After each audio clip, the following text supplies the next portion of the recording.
അങ്ങനെ പാണിയേൽപ്പൂരിൽ നിന്ന് യാത്ര ആരംഭിച്ച് ഒരു 45 മിനിറ്റ് ഡ്രൈവ് ഉണ്ടായിരുന്നു. അങ്ങനെ ഞങ്ങൾ ബുദ്ധങ്കെട്ട് എത്തി. വരുന്ന വഴി അത്യാവശ്യം ചെറിയ വഴികളാണ്, എന്നാലും വണ്ടി ഓടിച്ച് വരാൻ നല്ല രസമായിരുന്നു. അങ്ങനെ ബുദ്ധങ്കെട്ട് എത്തുന്ന സമയത്ത് നമുക്ക് ആദ്യം കാണാൻ പറ്റുന്ന ഒരു ആർച്ചാണ്. അത് പുതിയ ബുദ്ധങ്കെട്ടിലേക്കുള്ള വഴിയാണ്. നമ്മളതിൻ്റെ അകത്തോട്ട് കയറി ചെന്നു. ഒരു ടിക്കറ്റ് ഉണ്ട്. ടിക്കറ്റ് എടുത്തതിന് ശേഷം അകത്തേക്ക് ചെല്ലാം. നമുക്ക് വണ്ടിയോട് പാർക്ക് ചെയ്തതിന് ശേഷം സാധാരണ ഡാം പോലെ തന്നെ ബുദ്ധങ്കെട്ട് ഡാം പണിതിരിക്കുന്നത്, ആ വെള്ളം തങ്ങി നിൽക്കുന്നത്, ആ കാഴ്ചകളൊക്കെ കാണാം. ഇവിടുന്ന് നോക്കുമ്പോൾ നമുക്ക് ബുദ്ധങ്കെട്ട് ഡാം കാണാം. പക്ഷേ നമുക്കവിടെ വീഡിയോഗ്രാഫി അലൗഡ് അല്ല. അതുകൊണ്ട് തന്നെ പുറത്തുനിന്നുള്ള വിഷ്വൽസാണ് നമ്മുടെ കയ്യിലുള്ളത്.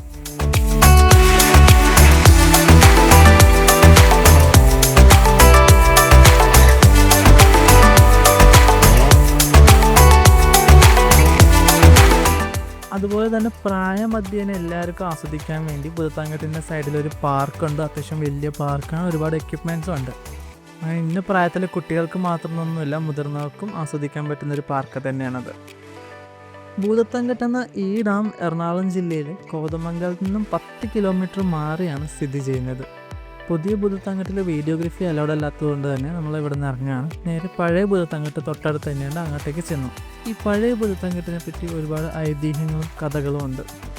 കേട്ടാൽ ഞങ്ങൾ തന്നെ അമ്പരന്ന് പോയി. നമുക്ക് ഇവിടെ ഒരു ജോർജ് ചേട്ടൻ എന്ന് പറഞ്ഞൊരു ചേട്ടനുണ്ട്, ഇവിടുത്തെ സെക്യൂരിറ്റി ഗാർഡായിട്ട് വർക്ക് ചെയ്യാണ്. ആ ചേട്ടനോട് തന്നെ ചോദിക്കാം. ചേട്ടന് ഇവിടുത്തെ കാര്യങ്ങൾ ഒരുപാട് അറിയാവുന്നതാണ്. ഒരു 2000 വർഷം മുമ്പ് ശിവനും പാർവതിയായിട്ട് അവരിയ്ക്കുമ്പോൾ അവർ തമ്മിലൊരു ചെറിയ വഴക്കുണ്ടായി കഴിഞ്ഞപ്പോൾ ദേവിയോട് പറഞ്ഞു, ഞാൻ നിൻ്റെ കൂടെ വസിക്കുന്നില്ല, ഞാൻ പോകുമെന്ന് പറഞ്ഞ് അവിടെ നിന്ന് ഇറങ്ങിയപ്പോൾ ഈ ദേവി 2 കാരണത്താൽ ദേവനെ തടയാനൊന്നും പോയില്ല. അപ്പോൾ അതിൻ്റെ കാരണം ഒന്നൊരു ചെറിയ വഴക്ക് വെച്ചു. അങ്ങനെ വഴക്ക് വന്നു കഴിഞ്ഞാലും ദേവന് ദേഷ്യം കൂടുതലായതുകൊണ്ട് ഇറങ്ങി ഒരൊറ്റ പോക്കാൻ പോകും. കുറേ കഴിയുമ്പോഴത്തേനും പിന്നെ വഴക്കൊക്കെ മാറി തിരിച്ചു വരും. രണ്ടാമത്തെ കാര്യം എന്താണെന്ന് വെച്ചാൽ, തടയാൻ ചെന്ന് കഴിഞ്ഞാൽ ഭാര്യ എന്നുള്ള പരിഗണന കൊടുക്കില്ല, ദേഷ്യം കൂടുതലാണെങ്കിൽ തൃക്കണ്ണ് വന്ന് ഫത്താക്കി കളയും. അത് പേടിച്ചിട്ട് തടഞ്ഞില്ല. അപ്പോൾ ദേവനെ ഇവിടുന്ന് ഒരു 6 കിലോമീറ്റർ അപ്പുറം തൃക്കാരിവ് എന്ന് പറഞ്ഞ സ്ഥലമുണ്ട്. അവിടെ ഒരു വലിയ അമ്പലമുണ്ട്. ഈ അമ്പലത്തിൽ പോയി തപസ് ചെയ്ത് ഇരിക്കണം ആഗ്രഹിച്ച് ഇരിക്കുന്ന സമയത്ത് അവിടെ വഴക്കുണ്ടായത്. ദേവൻ ഒരു കാര്യം ചെയ്തു, ഇവിടുന്ന് അപ്രത്യക്ഷമായി അവിടെ പോയി പ്രത്യക്ഷപ്പെട്ട് തപസ് ചെയ്ത് അവിടെ ശേഷി.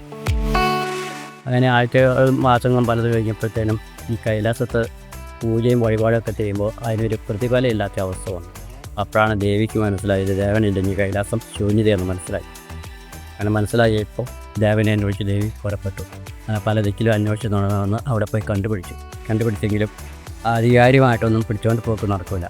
എന്തെങ്കിലും സന്ദർഭം പ്രയോഗിച്ചാണ് കൊണ്ടുപോകാൻ പറ്റുള്ളൂ. അത്ര മനസ്സിലാക്കിയിട്ട് ദേവി നേരെ അവിടെ നിന്ന് വിട്ടുപോകുന്നു. നമ്മുടെ ഈ പുഴയുടെ കൂടെ സെൻട്രലിൽ നാച്ചുറലായിട്ട് പാറയാണ്. ആ പാറയിൽ വന്നിരുന്ന് ആലോചിച്ചു എങ്ങനെ ഭഗവാനെ ചേച്ചി കൈലാസത്തേക്ക് കൊണ്ടുപോകും. അങ്ങനെ ഇത് ആലോചിച്ച് കഴിയുമ്പോൾ ദേവിക്ക് കിട്ടിയൊരു പോയിൻ്റ് എന്ന് പറഞ്ഞു കഴിഞ്ഞാൽ 1/2 കിലോമീറ്ററോളം വീതിയിൽ വരുന്ന പുഴ പെരിയാറ്. അപ്പോൾ അതിൻ്റെ നടുക്ക് കൂട്ടപ്പാറ, അതിനോടനുബന്ധിച്ച് അപ്പുറം ഇപ്പുറം കൂട്ടം കല്ലിട്ട് ചിറ കൊണ്ട് ചുറ്റുക. ചിറ കെട്ടി കഴിയുമ്പോൾ അതിനോട് തൊട്ട് മേൽവത്തേക്ക് ഒരു ചെറിയ തോട് ഈ ജനവാസ മേഖലയിലേക്ക് ഒഴുകുന്നുണ്ട്. അപ്പോൾ ആ തോടിലേക്ക് ഈ വെള്ളം മുഴുവൻ ഇടിച്ച് കയറി കഴിയുമ്പോൾ ഈ തൃക്കാരൂര് കോതമംഗലം അവിടെ ജനവാസ മേഖല മുഴുവനും വെള്ളത്തിൻ്റെ അടിയിൽ. അങ്ങനെ അടിയിൽ പോയി കഴിഞ്ഞാൽ പിന്നെ ദേവൻ്റെ ഇരിക്കണമെങ്കിൽ കൈലാസം മാത്രമുള്ളൂ. അത്ര മനസ്സിലാക്കി കഴിയുമ്പോൾ ദേവിക്ക് തന്നെ ഇത് കെട്ടലൊന്നും നടക്കില്ല. അപ്പോൾ എന്ത് ചെയ്യുമെന്ന് ആലോചിച്ച് കഴിഞ്ഞപ്പോൾ അതിൽ പോയിൻ്റ് കിട്ടി. അതായത് ഈ ദേവന് ഒരുപാട് ഭൂതഗണങ്ങളുണ്ട്. അത് മുഴുവൻ ദേവൻ്റെ സൈന്യങ്ങളാണ്. അപ്പോൾ ദേവൻ എന്തെങ്കിലും വർക്കുണ്ടെങ്കിൽ അവരെ കൊണ്ട് ചെയ്യുക. അപ്പോൾ ദേവി ഒരു കാര്യം ചെയ്തു, നേരെ വിട്ട് കൈലാസത്തിൽ ചെന്ന് ഇവിടെ തലവനെ വിളിച്ച് പറഞ്ഞു എല്ലാ ഭൂതങ്ങളും വിളിച്ചു കൂട്ടാൻ പറ്റും.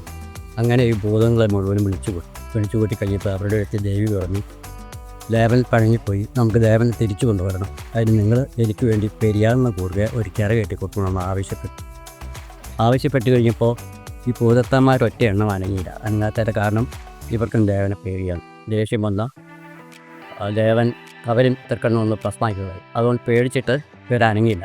അനങ്ങാതെ വന്നു കഴിഞ്ഞപ്പോൾ ദേവി പറഞ്ഞു, നിങ്ങൾ പേടിക്കേണ്ട, എനിക്ക് വേണ്ടി ഒരു ദിവസം പണിത് തന്നാൽ അറിയിക്കുന്നു. അങ്ങനെ പറഞ്ഞു കഴിഞ്ഞപ്പോൾ ഇവർ പണിയാൻ തയ്യാറായി. പക്ഷേ ഇവർക്കൊക്കെ രാത്രി മാത്രമേ ശക്തിയുള്ളൂ.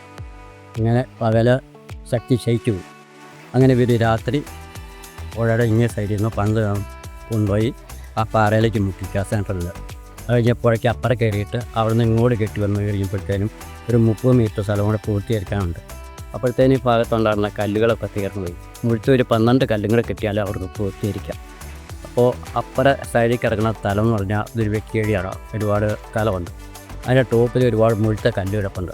അവിടെ നിന്ന് ഒരു 12 കല്ല് ചുവന്നു കൊണ്ടുവന്ന് ഓൾറെഡി അപ്പുറം കൊണ്ടുവന്ന് അടുക്കി അവരെ വെച്ച് കഴിയുമ്പോഴത്തേനും ഇവർ മടുത്തു കഴിഞ്ഞപ്പോൾ ഇവരുടെ നേതാവ് പറഞ്ഞു ഒരു കുറച്ച് നേരം വിശ്രമിച്ചിട്ട് പോകാൻ നേരത്ത് വാരി പറിച്ചിട്ടേച്ച് പോകാൻ വന്ന് ഇവർ വിശ്രമിച്ചിരിക്കുന്ന സമയത്ത് ഈ ദേവന് ദിവ്യശക്തി ഉള്ളതുകൊണ്ട് ദേവൻ കാര്യങ്ങൾ അറിഞ്ഞോണ്ടായിരുന്നു. ദേവൻ അപ്പം തന്നെ മനസ്സിൽ കണക്കൂട്ടി ഒരു കാരണവശാലും ഇത് പൂർത്തിവെച്ചാൽ ശരിയാവിടുന്നു. അതിൻ്റെ കാരണം ഒന്ന് ഈ പ്രദേശം മുഴുവൻ നശിച്ചു പോകും. രണ്ടാമത്തെ കാര്യം സ്വന്തം ഭാര്യയുടെ മുമ്പിൽ പരാജയപ്പെട്ട് തിരിച്ചു ചെല്ലുക എന്ന് പറഞ്ഞാൽ ദേവനെ സംബന്ധിച്ച് ഇഷ്ടമല്ല. അപ്പോൾ എത്രയും വേഗം ഇത് തടയണം. അവർക്കൊക്കെ ഏത് രൂപത്തിൽ മാറണമെന്ന് അവരുടെ മനസ്സിൽ വിചാരിച്ചാൽ ദേവൻ നല്ല അഴകുള്ളൊരു മുഴുത്ത കോഴിപ്പൂവിൻ്റെ രൂപത്തെ പറന്നു വന്ന സച്ചിൽ ഇവരെടുക്കാൻ വെച്ചാണ് കല്ലിൻ്റെ മേളിൽ ഒന്ന് പതുങ്ങി അവിടെ ഇരുന്നു. സൈറ്റൊക്കെ നോക്കി കുറച്ചേറെ ഇരുന്ന് കഴിഞ്ഞപ്പോഴത്തേനും അവിടെ നേതാവ് പറഞ്ഞു നമുക്ക് പണി തീർക്കാമെന്ന് പറഞ്ഞു. അങ്ങനെ ഓടിപ്പോയി കല്ലെ പിടിച്ച് പൊക്കാനായിട്ട് തുടങ്ങിയപ്പം കോഴിപ്പൂവിൻ്റെ രൂപത്തിലിരുന്ന ദേവൻ കോഴി പോകുന്ന മാതിരി ചിറകൊക്കെ അട്ട് നീട്ടി 2-3 പൂവലാണ് പോയി കഴിഞ്ഞപ്പോൾ ഇവരുടെ നേതാവ് പറഞ്ഞു പണിയൊക്കെ നിർത്തിക്കുക, കോഴി കൂടി നേരം വെളുക്കാൻ പോവുക. നേരം വെളുത്ത അവരെ ശക്തി ശേഷി അങ്ങനെ പൂർത്തിയാക്കാതെ പോകുന്നതാണ് ഐതിഹ്യം.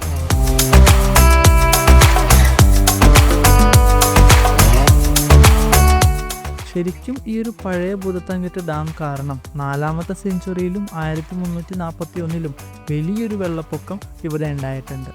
ആക്ച്വലി ഈ ഒരു വെള്ളപ്പൊക്കത്തിൻ്റെ ഭാഗമായിട്ടാണ് കൊച്ചി പോർട്ട് ഉണ്ടായതെന്നും തിയറീസ് പറയുന്നുണ്ട്.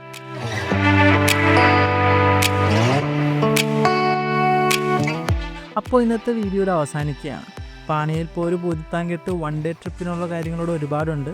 ഈ ഒരു വീഡിയോ നിങ്ങൾക്ക് ഇഷ്ടപ്പെട്ടെന്നാണ് ഞാനും വിചാരിക്കുന്നത്. സോ ഇനിയും ഇതുപോലത്തെ വീഡിയോകൾക്കായി ട്രാവലർ എന്ന ചാനൽ സബ്സ്ക്രൈബ് ചെയ്യുക, ഞങ്ങളെ സപ്പോർട്ട് ചെയ്യുക. Thank you.